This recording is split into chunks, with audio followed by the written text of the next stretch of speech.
Ok,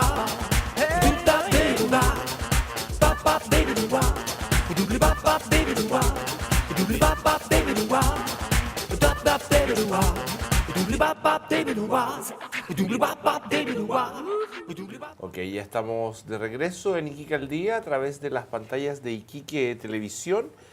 En esta ocasión estamos con don Pablo García, quien es director de la Casa de la Cultura de Iquique. ¿Cómo está, Pablo? Bien, estamos muy bien, agradecido también de la invitación que nos ha realizado. Gracias a usted también por haber venido. Pablo, a ver, ayer nosotros estuvimos justamente en la Casa de la Cultura haciéndole una entrevista respecto a lo que a usted le parecía este anuncio presidencial del 21 de mayo, en donde la presidenta se compromete a crear un canal cultural abierto, completamente gratuito, digamos, sin necesidad de tener publicidades en el medio, y bueno, y completamente dedicado a lo que es cultura.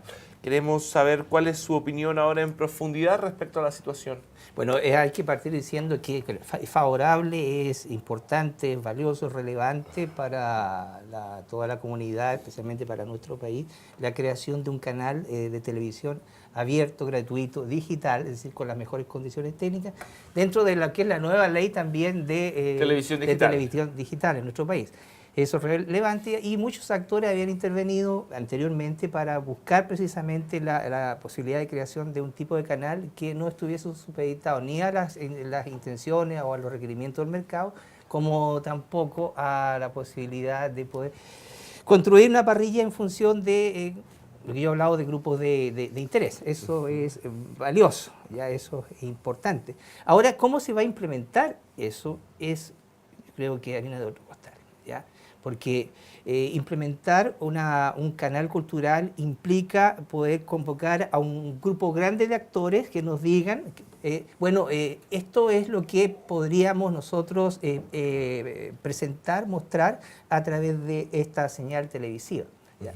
Que tiene que ver con que es natural, a veces se habla mucho del folclore, se habla de las artesanías, ¿sí? Pero yo no sé, por ejemplo, en este caso, dónde está la ciencia, dónde está la tecnología, ¿ya? Que también es cultura, ¿ya? ¿Dónde están las expresiones ya locales? Yo tengo una definición quizás un poco extraña de cultura. Para mí la cultura es una forma de amar, ¿ya? O sea, hay distintas formas de amar y todos amamos de manera distinta y expresamos de manera distinta ese amor. Así también pasa con la cultura. Hay múltiples manifestaciones de cultura, ¿ya? Es más, ni siquiera tenemos un acuerdo acerca de lo que cae dentro de ese concepto de cultura. O sea, cultura está bien claramente definido en el diccionario, digamos. Sí, pero que hay muchas formas de verla. De verla, de entenderla, de construir un concepto, porque básicamente, como todos sabemos, las ideas, los conceptos son construcciones epistémicas producidas ya no por todos los actores, sino básicamente por aquellos que tienen la posibilidad de construir y que se supone que poseen el saber. Por eso que saber y poder generalmente van de la mano y se retroalimentan ya mutuamente. Entonces, esto es lo importante, que se abra una discusión, para mí, que tiene que ser relevante. Hoy día no podemos construir nada, absolutamente nada, sino estamos en una constante consulta a la ciudadanía, ¿ya? Exactamente. Entonces, para mí es una de las mejores formas que se han encontrado para poder mantener la tranquilidad respecto a este tipo de proyectos que muchas veces parecen un poco confusos en su objetivo. Correcto. Esto es, o sea, para mí, en lo personal, es extremadamente relevante. ¿Cómo vamos a construir? ¿Quiénes van a ser los actores? ¿Cómo vamos a estar involucrados toda la ciudadanía? Bueno, había una política, ya no solamente en materia cultural, sino en materia de planificación, en materia, por ejemplo, de construcción de planes de desarrollo local, comunal, de desarrollo regional, etcétera, que se hacen mediante consulta ciudadana, es decir, se llaman conjunto de actores lo más amplio posible, ¿ya? Y se empiezan a involucrar a estos actores en la construcción de un instrumento, ¿ya? O, por ejemplo, de esta idea de la cultura, en función de lo que cada uno de ellos vaya exponiendo. Pero también tiene que ver con el respeto de los derechos culturales. Es decir, nosotros no tenemos otra posibilidad de expresarnos, de salir de sí mismos ya en forma colectiva, sino a través de ciertos pauteos, ya, mapeos, que hemos ido construyendo en conjunto. Lo importante es que todas esas formas o posibilidades de manifestación queden en evidencia, ¿ya? Porque generalmente cuando nosotros decimos este no tiene cultura, es porque desde nuestra posición de poder estamos diciendo este no es igual a mí, ¿ya? O qué extraño está haciendo esto. Hace un rato atrás veía imágenes, por ejemplo, de... Me parece a mí que es un poco cuando vemos a alguien que no está educado. Exactamente. O sea, es decir, no está educado de acuerdo a los cánones en los cuales yo he sido educado. Lo interesante es que la educación tiene que ver con el grupo social, es decir, yo no puedo desprender la educación del grupo social que la construye. No hay una educación que se haga en el vacío. La educación es la forma de expresión A ver, de la Pablo, sociedad. pero yo lo entiendo de esta manera, no sé si estaré equivocado. Por ejemplo, si yo veo a alguien de mi misma sociedad que no ha sido educado en la misma manera, digamos, en el mismo tipo de colegios, uno dice, este no tiene cultura. Pero si yo veo a una persona que no fue educada en mi mismo estatus, en mi mismo, perdón, no es estatus, sino en mi misma frecuencia, por así decirlo, pero está educado, sí, por ejemplo, en la India o en África, sé que es culto, solo que sé que está educado en otro sistema. Pero cuando veo a uno que está en mi sistema, que no fue educado, uno tiende a decir, ese no tiene cultura. Así me parece que lo veo. Porque yo sí tiendo a decir... Es tan evidente eso, porque si no, no se explicaría, por ejemplo, a veces nuestras visiones o nuestras, digamos, imaginarios colectivos que tenemos, por ejemplo, del migrante. No, es que el migrante yo no digo que no tenga Sí. cultura. El migrante yo digo que tiene una cultura diferente. Trato de declarar ese punto. Es decir, hay códigos culturales, lingüísticos, que nosotros podemos tener como grupo y son compartidos por la mayoría. Y hay otros códigos, ¿ya? Hay otras formas que muchas veces para nosotros resultan ser extrañas, ¿ya? Yo puedo decir, ese no está educado como yo, por lo tanto es, digamos, más culto o menos inculto. Porque no es solamente que nosotros miremos hacia abajo, sino también consideramos que este es más culto que yo. Claro. Pero la pregunta es si que el ser culto tiene que ver con la cultura, porque la cultura es una forma de resolución de un problema. ¿Y cuál es el problema? Es la sobrevivencia. Es decir, cómo yo me adapto y soy exitoso en este lugar. La cultura del desierto es formada por sujetos o construida por sujetos que intentan responder a este problema de carencia a este de clima, agua, a esta situación. Exactamente. En específico. Entonces, esto es lo gravitante, porque cuando yo hablo, y es lo que precisamente un análisis de perspectiva un poco más en profundidad, tiene que ver con cómo yo incorporo, porque está en lo que anunció la presidenta, cómo incorporo la diversidad cultural dentro de un canal. Claro, y esto significa cómo yo integro no solo la idea de la cultura, sino cómo integro el territorio físicamente, con sus propias necesidades. Yo me imagino que teniendo una programación bastante variada, realizada en todos los distintos puntos geográficos del país, mostrando todas las culturas que tenemos, no sé, por decir algo, la aymara, la diaguita, los changos, los chonos, los onas, los mapuches, los picunches, los huilliches, no sé. Todos que vayan participando de alguna manera, todo tipo de arte que esté incluido en alguna forma, todo tipo de historia, yo creo que por ahí va. Sí, yo espero también que sea así y imagino que tendrá precisamente este tipo de metodología para poder construir una parrilla ya cultural que sea reconocible, ¿ya? Y que sea vista, ¿no? Y que sea relevante, interesante, ¿ya? Y para todo el país. Hay un tema también que lo personal creo que nos estaba faltando, que se incluye mucho en la temática de la interculturalidad, que tiene que ver con las distintas lenguas que se hablan ya también en nuestro país. Yo no puedo construir no puedo hablar de cultura o de diversidad cultural. Si solamente me voy a dedicar a hablar castellano. Correcto. O construyo, construyo ideas en función de una sola lengua. Exacto. Esto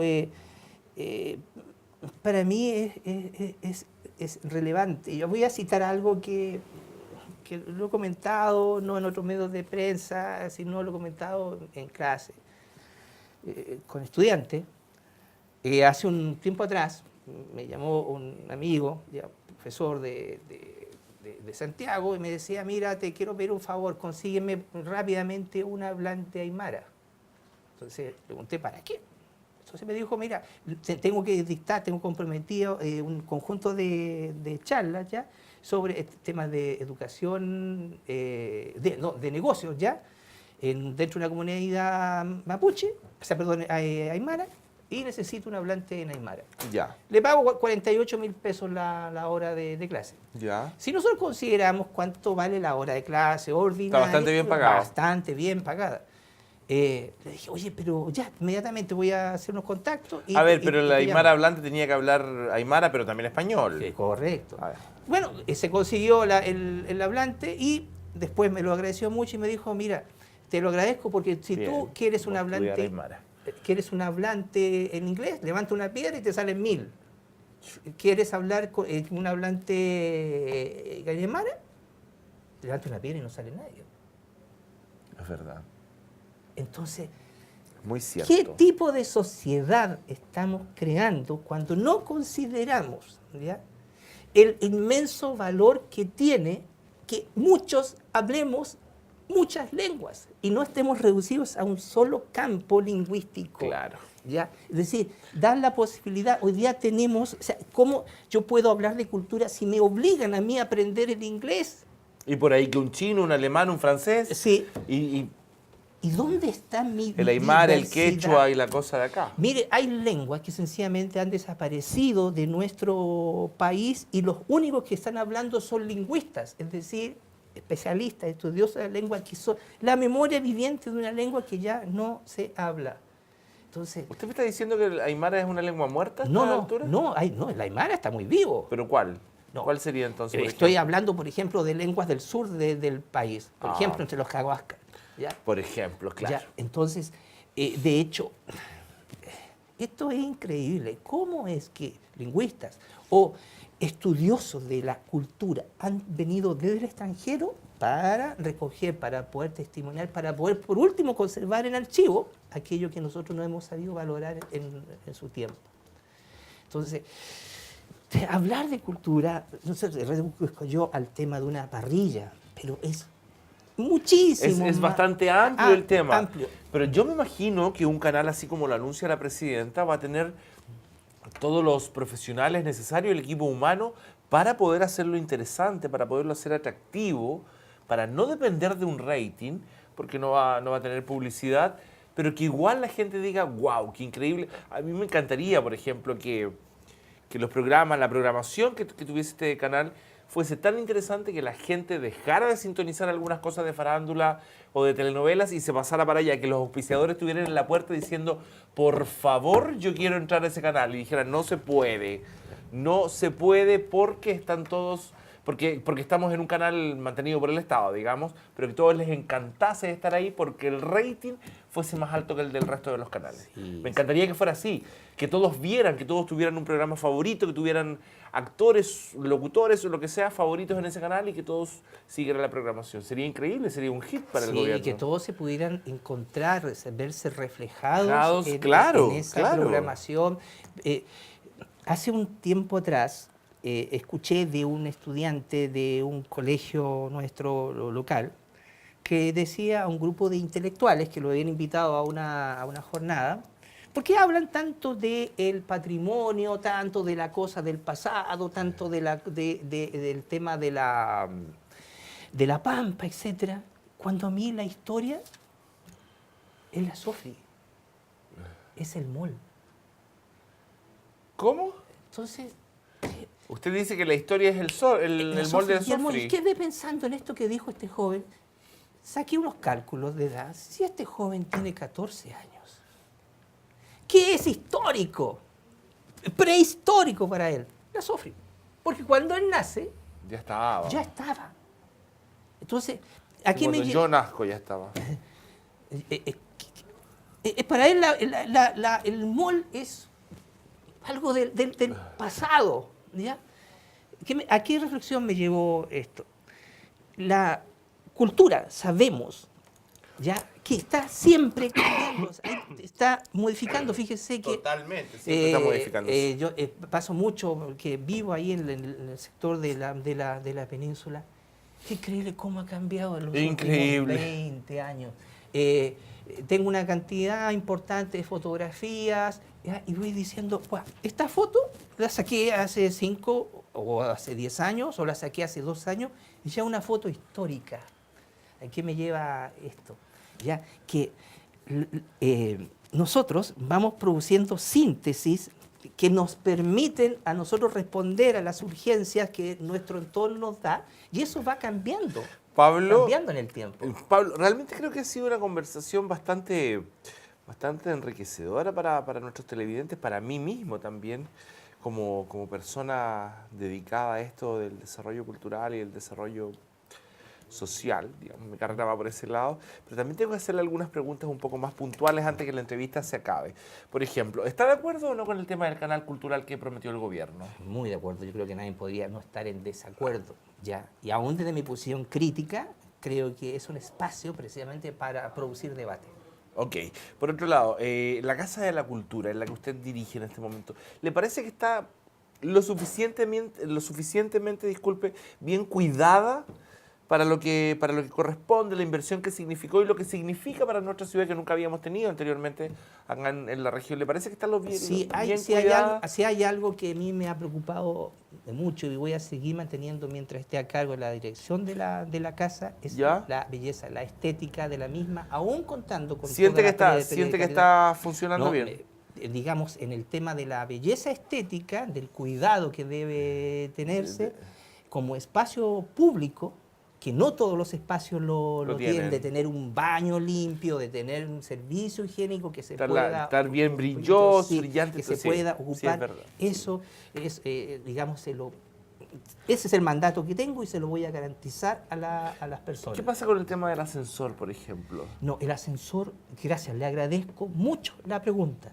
Ajá. No es un tema, ese ascensor no es un tema de que no se repare, sino que no lo voy a hacer. ¿Por qué? Es reparable porque cada vez que se echa a funcionar, deja a las personas atrapadas. ¿Pero no se podría reparar eso también? No, ¿Por qué? Hasta que no se cambie, se ha hecho una inversión de millones de pesos en reparar ese ascensor. ¿Y no se podría cambiar? No, eso, hay que cambiar el ascensor. Porque lo que pasa, Pablo, es que la gente que tiene problemas de pierna, por ejemplo, no puede subir esas tremendas escaleras. No puede llegar hasta el último piso, y me ha tocado que yo he estado en algunos cócteles, en algunas presentaciones de obras, y personas de un poco más de edad con algún tipo de problema en las piernas no pueden subir. Y me dicen, no puedo llegar.